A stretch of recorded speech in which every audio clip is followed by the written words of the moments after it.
Jdeme si za svým. A to je dobře. To ti říkám, tu šumku, kdybych takhle hodil jak sena, tak tím ujebu někomu na moje hlavu. To je největší úkol, tak to je největší banger. Chce. A fouťák v píč. Chci být Tom Pearl a žrát tvoje hovna.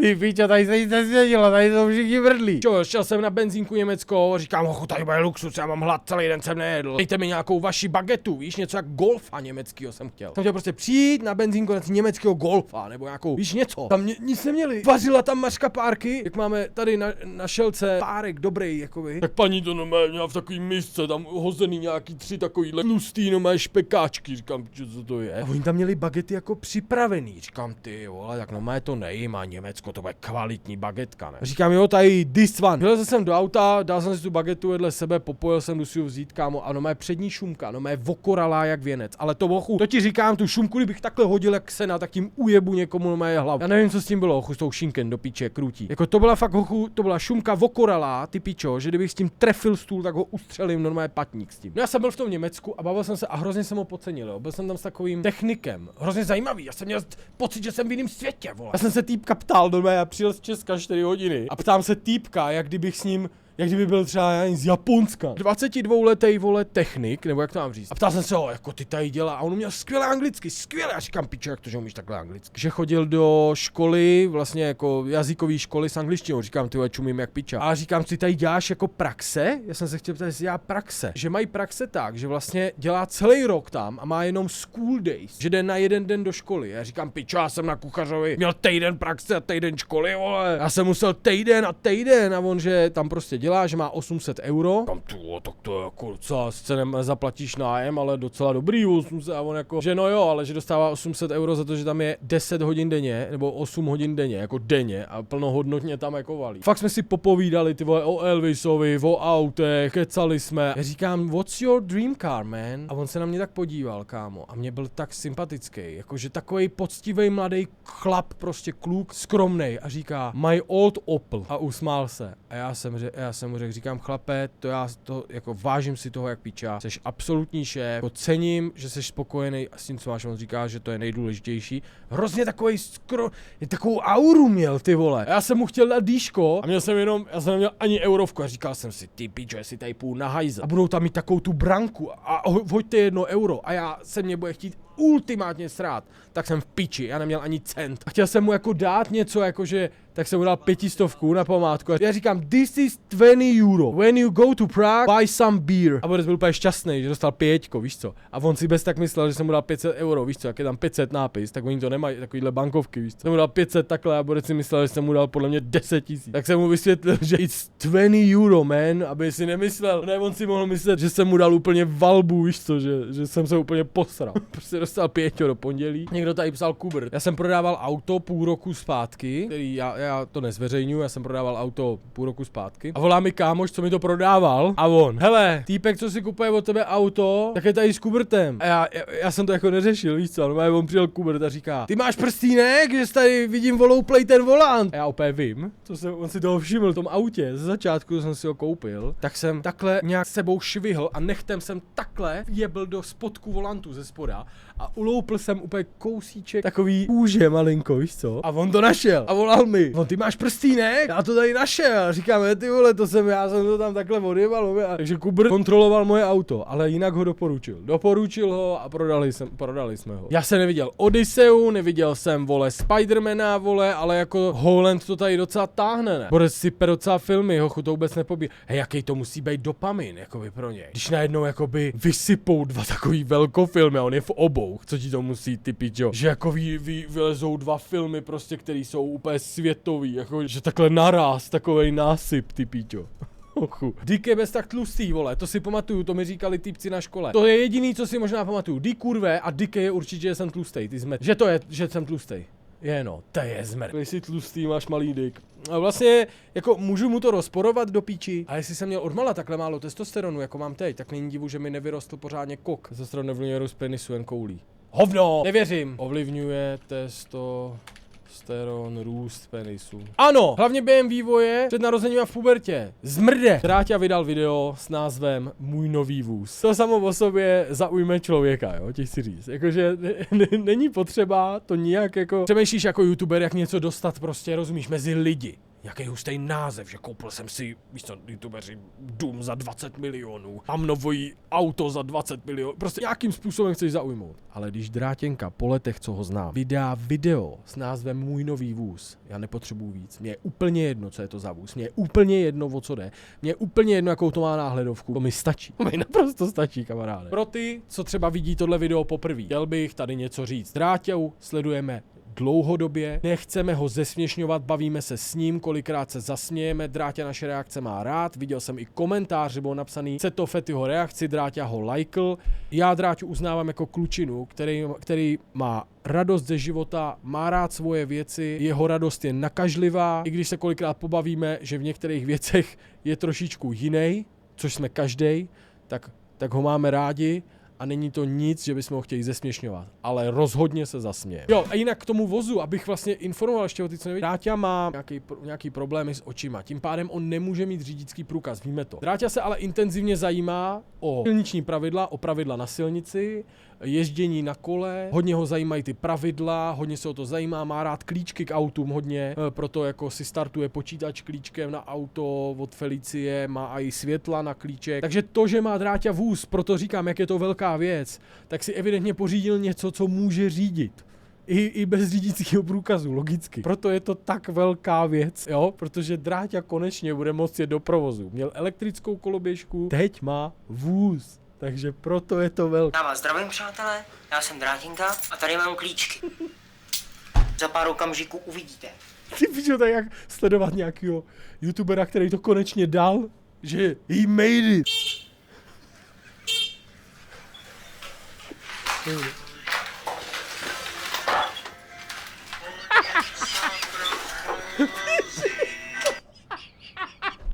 Ty pičo, to je největší úkop.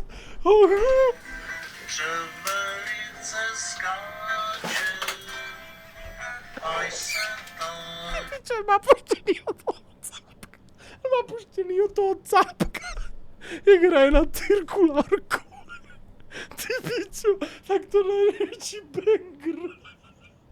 To největší banger. Jasárňa, celá se... Ty pičo, tak to bylo... Bože, ten příjezd je největší námrt. Jak mu to 3krát cukne. Počkej, to je banger.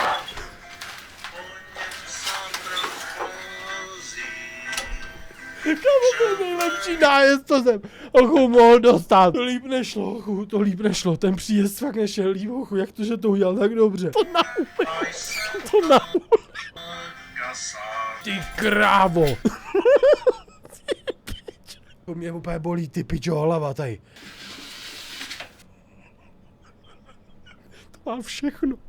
To má všechno. Co jakoby si představuji.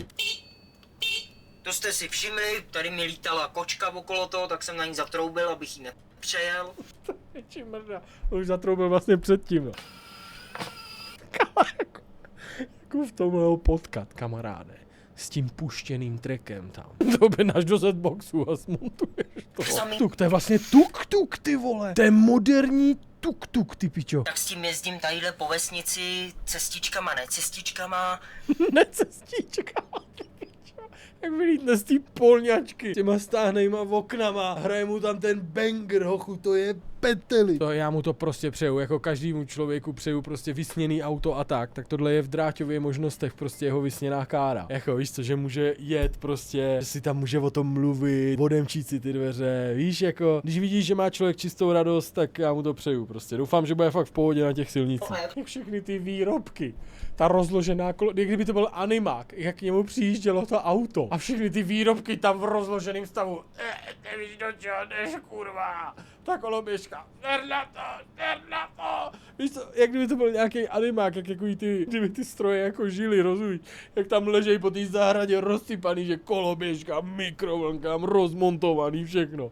A teď ten novej ve vůni, ten stroj, tam přijíždí prostě a dívá se kolem sebe, kam to přijel, kurva, to měl nějaký animák do piči. po něm sa prochází, že velice skáče.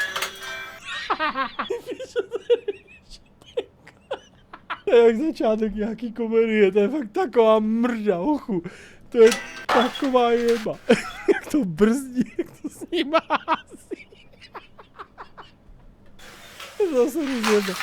Nahulil to, trošku to nahulil, no. Po něm sa prochází, že velice skáče. Ochu, tam se nemůžu smát, mě hrozně jakoby tlačí hlava z toho, ty pičochu. Já už dneska nikam nepojedu, jo, ono je 5. No jasně, že nepojedeš. Teď už je... Tráťo, už je klasický fotr. Jdeme si za svým. A to je dobře. A ne, pane Pávek, nezbořil jsem Pražákovi 100 dolů i s kolama. Tak a teď se dívejte. To je petelice, kámo. Přiblížím, tak. On je napranej, ne? Má naloženou, ne? On je jak naložený. Ale to je píčovina, protože on řekl, že není. Ne, jo, on má kopec tam, já už to vidím. To byla halus, omlouvám se, tam byl kopec. On to má podloži, on tam má klín pod tím, no. Nebo to tam něco leží nahoru. Cihlu.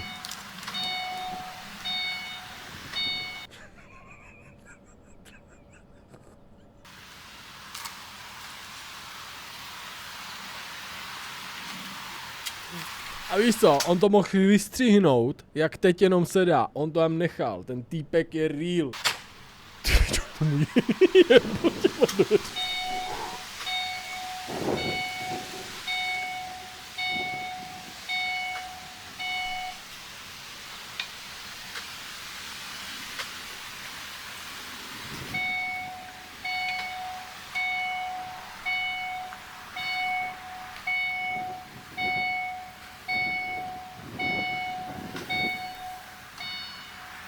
Má kameru, že jo?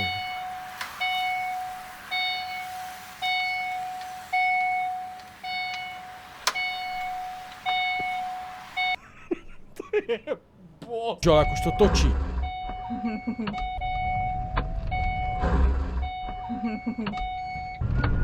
Ty pičo. Tímto směrem. Tráťa tomu hůlí, kama. Přes rukáv to vzal. Jo, tady. Někomu najel na tu zahradu.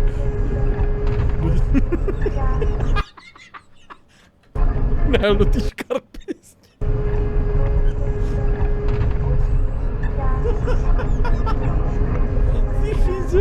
Ty brďo, až takhle to Do fullu, no má do fullu. koupit, jo?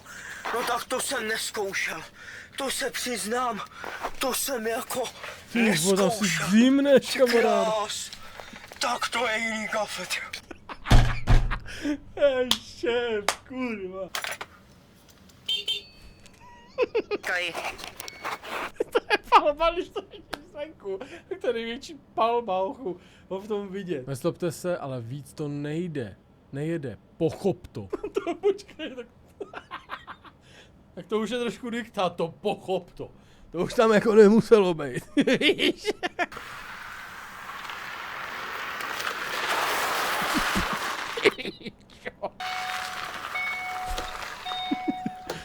Jasně no, to je konečně zepředu to vidím.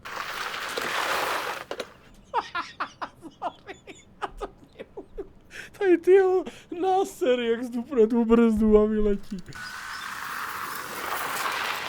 pičo. snad nepojede s tím Mercedesem sem. Ty pičo. To je jak moje máma prostě potřebíčů. Přesně ta hláška. Přesně ta hláška. Víš, ten týpek Mercedesu taky, že ty vole, snad ten týpek s ním nepojede sem. Nechcem. A foťák v píči.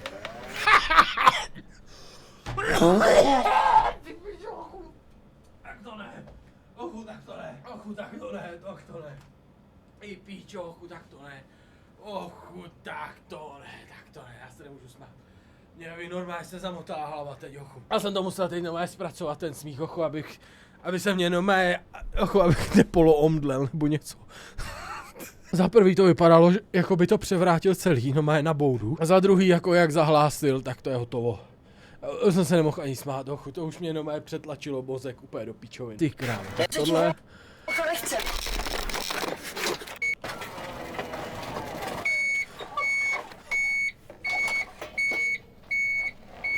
Do kopce se ti holka nechce. A foťák v píči. Ty píču.